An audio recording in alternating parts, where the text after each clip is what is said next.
আমাদের অনন্য স্টোরি সকল প্রকার পার্ট গল্প দেখতে আমাদের চ্যানেলটি সাবস্ক্রাইব করে পাশে থাকা বেল আইকনটিতে ক্লিক করে অল নোটিফিকেশন অন করে দিন।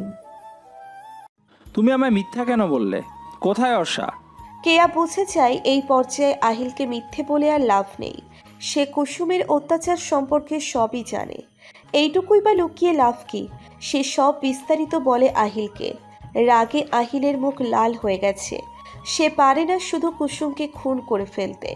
কেয়ার থেকে হাসপাতালের ঠিকানা নিয়ে সে হাসপাতালে চলে আসে।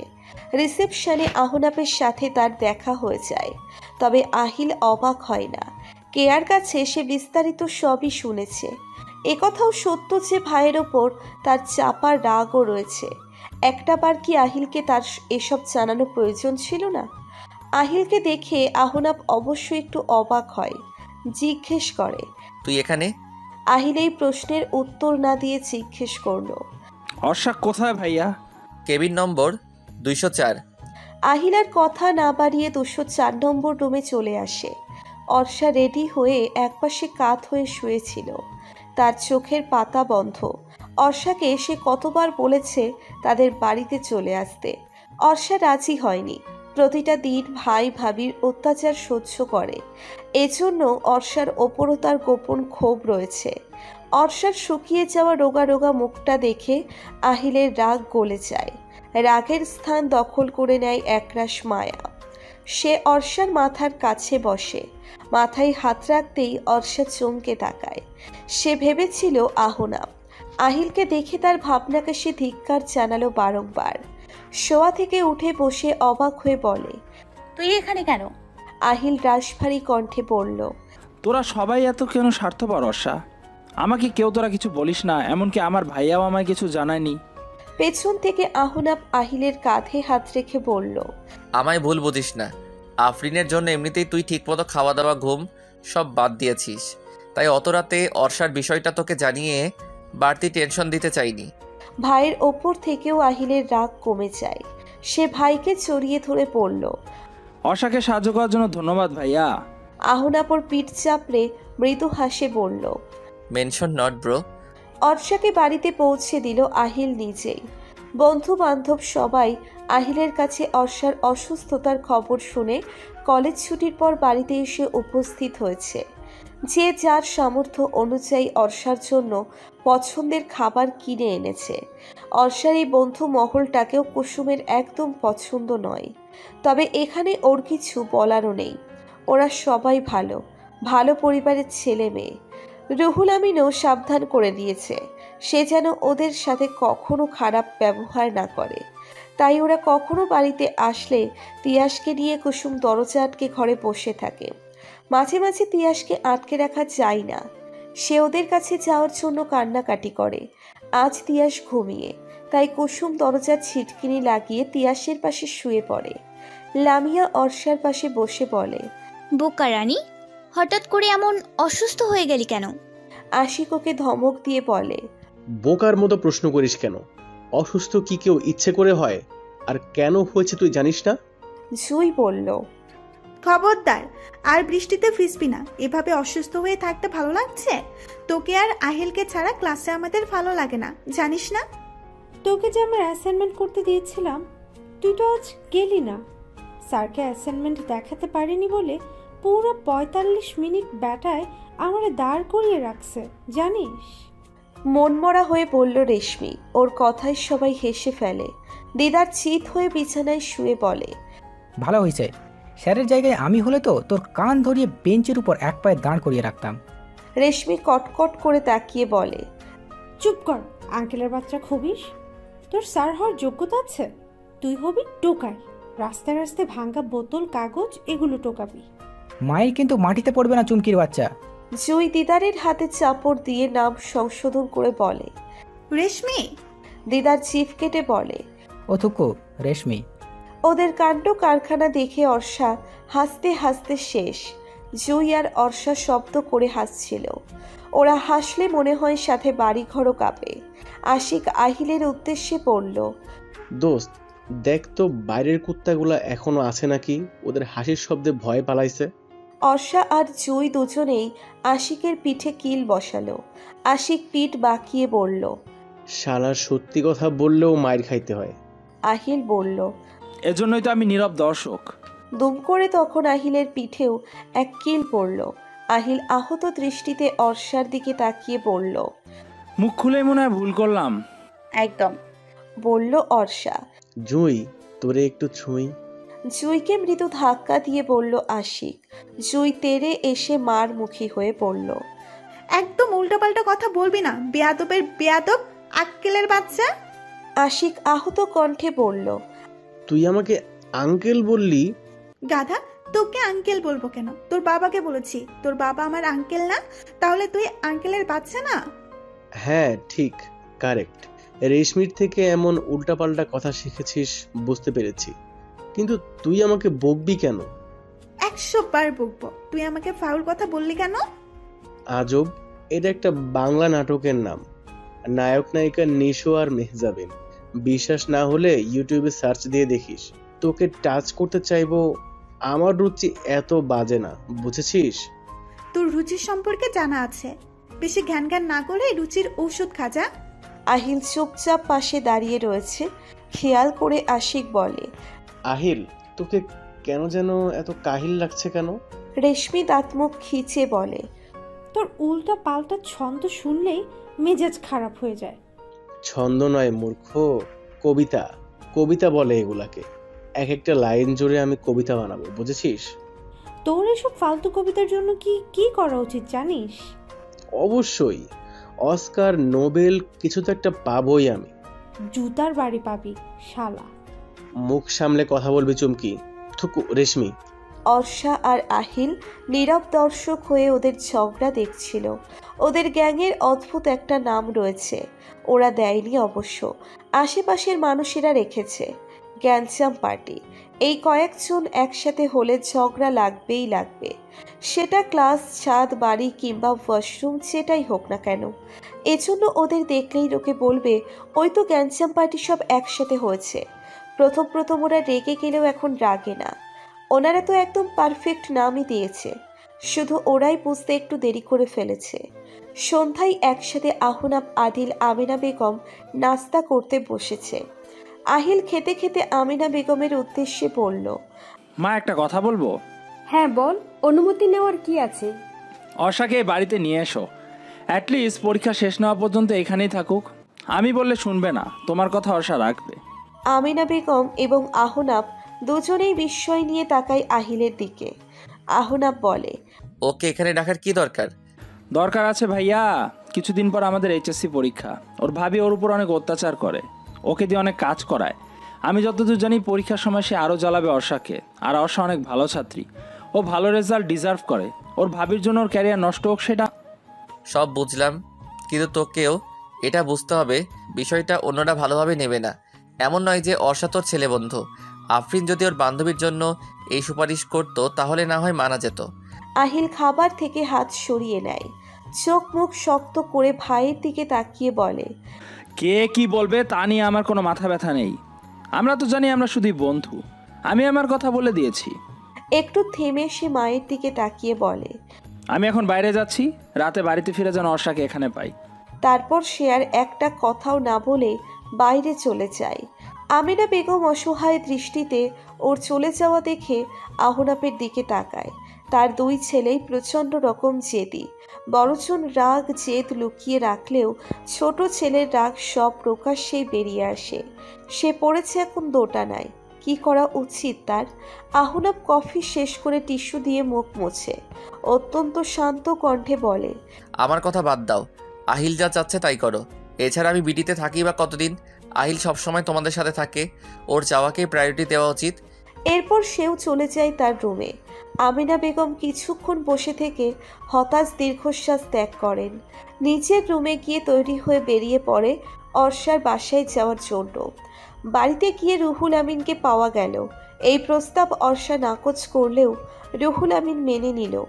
সে আমিনা বেগমের সামনেই অর্ষার মাথায় হাত বুলিয়ে আদর করে বলল। আন্টির কথা তুই ফেলে দিতে পারবি বোনো? সে না হয় মায়ের মতো, পরীক্ষার কয়টা দিনই তো, মায়ের কাছে থেকে পরীক্ষাটা ভালো করে দে। অর্ষা বোঝে না ভাইয়ের এই নাটকের মানে কি। সে আসলে কি চায়?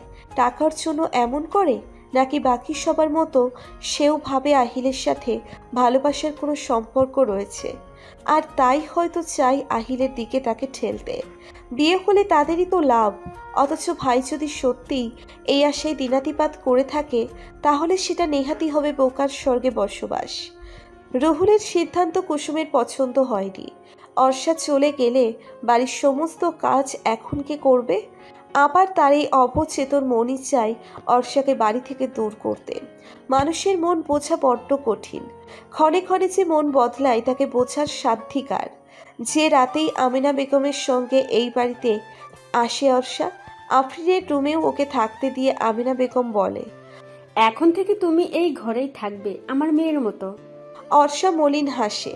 আমিনা বেগম ওকে বিশ্রাম করতে বলে যাচ্ছিলেন, তখন অর্ষা পিছু ডেকে বলে, আমি কি আপনাকে একটু জড়িয়ে ধরতে পারি? আমিনা বেগম নিজেই এগিয়ে গিয়ে অর্ষাকে জড়িয়ে ধরেন, মাথায় হাত বুলিয়ে বলেন,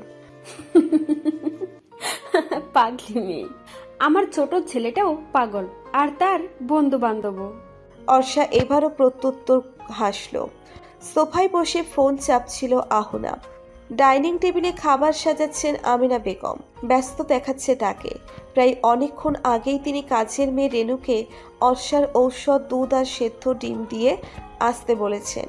রেনুর হাতের কাজই শেষ হয়নি এখনো। আমিনা বেগম পুনরায় বিরক্ত কণ্ঠে বললেন, কি রে রেনু, যাসনি এখনো? রেনু রান্নাঘর থেকে উত্তর দিল, হইয়া গেছে খালাম্মা, আইতাছি 2 মিনিট। আমিনা বেগম বিরক্ত হন। 2 মিনিট শেষ হবে 10 মিনিটে গিয়ে। জহির চৌধুরীর আসার সময় হয়ে গেছে। রাতের খাবার সব সময় একসাথে যথাসময়ে খাওয়া চাই সকলের। সে কোন দিক সামলাবে? আহিলেরও কোনো খোঁজ নেই। মেয়েটাকে আনার জন্য পাগল হয়ে গেছে। এখন সেবা যত্ন না করে কোথায় কোথায় ঘুরে বেড়াচ্ছে, জিততে আল্লাহই মালুম। তিনি উপায় অন্তরহীন হয়ে আহনাবকেই বললেন, বাবু একটু যাবি? বাড়িতে আসার পর এই পর্যন্ত সে অর্ষার মুখোমুখি হয়নি। মায়ের কথা শুনে ফোন থেকে চোখ তুলে তাকালো।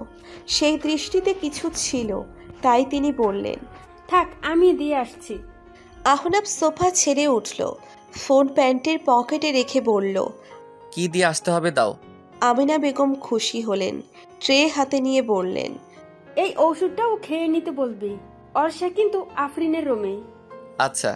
বলে আহনাব আফরিনের রুমের দিকে যায়। আহনাব যাওয়ার পর রেনু আসে। ওড়নায় হাত মুছতে মুছতে বলে, দেন খালাম্মা, দিয়ে আসি। আমিনা বেগম চোখ রাঙিয়ে বললেন, থাক, এখন আর দরকার নেই। তুই গিয়ে তোর জরুরি রান্না কর। রাগ করলেন খালাম্মা? রাগ কইরেন না। ছোট ভাইজান ফোন দিয়া কইছে অর্ষা আপার জন্য যেন গুড়ের পায়েস রান্ধি। আপার নাকি অনেক পছন্দ। আর জানেন তো ভাইজানের কি রাগ, আয়শা যদি দেখছে রান্ধন হয় নাই, তাইলে তো আমারে বকবো। আমিনা বেগম অবাক হলেও মুচকি হাসলেন, বললেন, রাগ করিনি, আহানাফ নিয়ে গেছে খাবার। রেনুর যেন কথাটা ঠিক হজম হলো না। সন্ধ্যার নাস্তার টেবিলে 2 ভাইয়ের বাগবিতণ্ডার সময়ে সে পাশেই ছিল। অর্ষারে এই বাড়িতে আসা নিয়ে যার এত মতবিরোধ ছিল, সেই খাবার নিয়ে গেল। রেনু চোখ দুটো গোল গোল করে বলল, কামটা কি হইল খালাম্মা? কিসের কথা বলছিস? বড় ভাইজান না প্রথমে চাইল অর্ষা আপা এই বাসায় আসুক, অহন আবার হেই আপার খেয়াল রাখতেছে। বাবা গো। তিনি মুচকি হেসে বলেন, তোরা সবাই শুধু আমার বড় ছেলের গভীরতাই দেখিস, ভিতরে নরম মনটা কেউ দেখিস না। রেনু দাঁত দিয়ে জিভ কেটে বলল, সি সি খালাম্মা, কি যে বলেন। 2 ভাইজানই অনেক ভালো মানুষ, আমি জানি। দরজায় দুবার নক করে আহনাব বলল, আসবো। আমিনা বেগম যাওয়ার আগে দরজা চাপিয়ে দিয়ে গিয়েছিলেন। অর্ষা শুয়েছিল। আহনাবের গলা শুনে তার পিলে চমকে যায়। অকারণে সে মানুষটাকে ভয় পায়, অথচ সে কত ভালো। তড়িঘড়ি করে শোয়া থেকে উঠে বসে, গলা উঁচু করে বলল, আসুন। আহনাব খাবার নিয়ে ভিতরে ঢোকে। টি টেবিলের ওপর রেখে বলে, মা পাঠিয়েছে, খেয়ে নাও। পরে খাবো। পরে নয়, এখনই। একটু পরে আবার ডিনার করতে ডাকবে, এইগুলো খেয়ে ওষুধ খাও। আহনাপের সামনে খেতে লজ্জা লাগছিল অর্ষার। মুখ ফুটে বলতেও পারছিল না কিছু, আর বলবেই বা কি? যার বাড়ি তাকেই মুখের উপর বলবে ঘর থেকে বের হয়ে যেতে? এটা তো সম্ভবই নয়। আহনাপ ফের গম্ভীর হয়ে বলল, কি হলো? অর্ষা ভয়ে দুধের গ্লাসটা হাতে নেয়, একটু একটু করে চুমুক দেয়। আহনাপ তাকিয়ে থাকে। অসহ্য, লোকটা এভাবে তাকিয়ে থাকে কেন? একটা মেয়ের দিকে এভাবে তাকিয়ে থাকলে সে লজ্জা লাগে, সেটা কি সে জানে না? অর্ষার এই মনোভাবগুলোও যেন লজ্জার সাথে সাথে মুখে ভেসে উঠছিল। সে গম্ভীর মুখে পড়ল, লজ্জা পাওয়ার কিছু নেই। আমি তোমাকে দেখছি না, তাল বাহানা দেখছি। এভাবে খেলে বছর কেটে যাবে, তবুও তোমার খাওয়া শেষ হবে না। আসলে দুধ ডিম আমার পছন্দ না। ভয়ে ভয়ে কণ্ঠস্বর নিচু করে বলল অর্ষা। এই জন্যই তো শরীরের এই হাল। বাই দ্য ওয়ে, তোমার হাতের কালশিটে দাগ পড়ে গেছে মায়ের, মলম লাগিয়েছো? না। লাগিয়ে নিও। আচ্ছা। বলেই অর্ষার দৃষ্টি গেল আহনাপের হাতের দিকে, যেখানে তার নখের আঁচড় রয়েছে। সে আহত দৃষ্টিতে আহনাপের দিকে তাকিয়ে বলল, আপনার হাতের দাগটা এখনো যায়নি? আহনাপও এবার হাতে দাগটার দিকে একবার তাকিয়ে অর্ষার দিকে তাকালো, বলল, এত তাড়াতাড়ি? সময় লাগবে। মা, এই দাগ দেখে কি বলেছে জানো? অর্ষা জিজ্ঞাসু দৃষ্টিতে তাকায়। আহনাপ বাঁকা হেসে বলে, আমায় জিজ্ঞেস করেছে আমি প্রেম করছি কিনা। অর্থাৎ ইনডিরেক্টলি সে আমায় জিজ্ঞেস করেছে প্রেমিকার নখের আচর নাকি। শুধু জিজ্ঞেস নয়, রীতিমতো সে আমাকে ফোর্স করা শুরু করেছে। অথচ মা তো জানেই না তার ছোট ছেলের আবদার পূরণ করতে গিয়ে আমার না হওয়া অপ্রেমিকাকেই আদর যত্ন করে বাড়িতে তুলে এনেছে। আহনাপের কথা শুনে বিষম খায় অর্ষা। আমেনা বেগম সেই সময়ে রুমে এসে দেখেন অর্ষা কাঁদছে। সে দ্রুত এগিয়ে গিয়ে অর্ষার মাথায় পিঠে হাত বুলিয়ে দেন। আহনাপকে নির্বিকার ভঙ্গিতে বসে থাকতে দেখে রেগে বলেন, দেখছিস মেয়েটা বিষম খেয়েছে, তাও এমন করে কিভাবে বসে আছিস বাবু? আহনাপ হতাশ দীর্ঘশ্বাস নিয়ে মায়ের দিকে তাকিয়ে থাকে। এই মেয়েটার সামনেও ধীরে ছেলেকে বাবু সম্বোধন করে ডাকতে হলো। অর্ষা একটুও যেন হাসল না। মেয়েটা সম্পূর্ণ সহজ সরল নয়, মনে হচ্ছে একটু দুষ্টুও আছে, নয়তো কাঁদতে কাঁদতে কেন হাসবে? মাঝরাতে ফের শরীর কাঁপিয়ে জ্বর এসেছিল অর্ষার। সেই জ্বরের ঘোরে কিছুই টের পায়নি। ভোর রাত অবধি ওর শিয়রে বসেছিল আহিল আর রেনু। জ্বর কমে আসতেই যে যার রুমে গিয়ে ঘুমিয়েছে। যখন অর্ষার ঘুম ভাঙে তখন ঘড়ির কাঁটায় 6:30 বাজে। মাথার উপর ফ্যান চলছে, তবুও শরীর ঘামছে খুব। জ্বর ছাড়ছে ধীরে ধীরে। শুক্রবার হওয়ায় কলেজ বন্ধ, তাই তাড়াতাড়ি ওঠারও তাড়া নেই। সে আরেকটু শুয়ে থাকে, বিছানায় শুয়ে গড়াগড়ি খায়। আহনাপের ঘুম ভেঙেছে ফজরের আজানের সময়। সে নামাজ পড়ে আর ঘুমায়নি। অর্ষার ঘরের লাইট জ্বালানো দেখে একবার ভেবেছিল গিয়ে দেখে আসবে শরীরের অবস্থা কেমন। পরবর্তীতে মনে হলো ইচ্ছেটা অসম্ভব রকমের বাড়াবাড়ি। অর্ষা তার ছোট ভাইয়ের কলেজ বন্ধু, তার তো আর কেউ নয়। মানবিকতার খাতিরে যতটুকু সাহায্য করার প্রয়োজন ততটুকু সে করেছে। সুতরাং এখন আর তার এত অস্থির হওয়ার কিছু নেই। আহিল নিজেই অর্ষার দেখভাল করতে পারবে। এছাড়া মা আর রেনু তো আছেই। নামাজ শেষ করে কিছুক্ষণ সে ল্যাপটপে অফিসের মেইল চেক করছে। কাজ শেষ করে বই পড়েছে। এই মুহূর্তে সে অনুভব করেছে এখন আর চা না হলে তার চলবেই না। তাই সে রুম থেকে বের হয় চা খাওয়ার জন্য। ড্রয়িং রুমে যাওয়ার সময় বাড়ির কলিং বেল বেজে ওঠে। রেনু রান্নাঘর থেকে বেরিয়ে আসছিল। আহনাপ ইশারায় বলল, আমি দেখছি। এরপর দরজা খুলতে যেতে যেতে বলল, আমায় 1 কাপ চা দিস রেনু। যে আচ্ছা ভাইজান। আহনাপ দরজা খুলে সারপ্রাইজ হয়ে যায়। কিছুক্ষণ বিস্মিত হয়ে তাকিয়ে থাকে। তার দেখার ভুল নয় নিশ্চয়ই। সামনে কেয়া দাঁড়িয়ে রয়েছে, পরনে অফ হোয়াইট রঙের একটি শাড়ি। ওর ডান কাঁধে ব্যাগ আর কোলের তিয়াস। সে মুখে একটা আঙ্গুল ঢুকিয়ে ফ্যালফ্যাল করে আহনাপের দিকে তাকিয়ে রয়েছে। হয়তো তার কাছে আহনাপকে চেনা চেনা লাগছে, আবার মনে হচ্ছে অচেনা। এর কারণ হচ্ছে আহনাপ এবং আহিলের চেহারায় অনেক মিল রয়েছে। আহনাপ হেসে অবাক হয়ে বলল, আরে আপনি? প্রত্যুত্তরে কেয়া হেসে বলল, হ্যাঁ, উপায় না পেয়ে আসতেই হলো। বেশ তো, ভেতরে আসুন।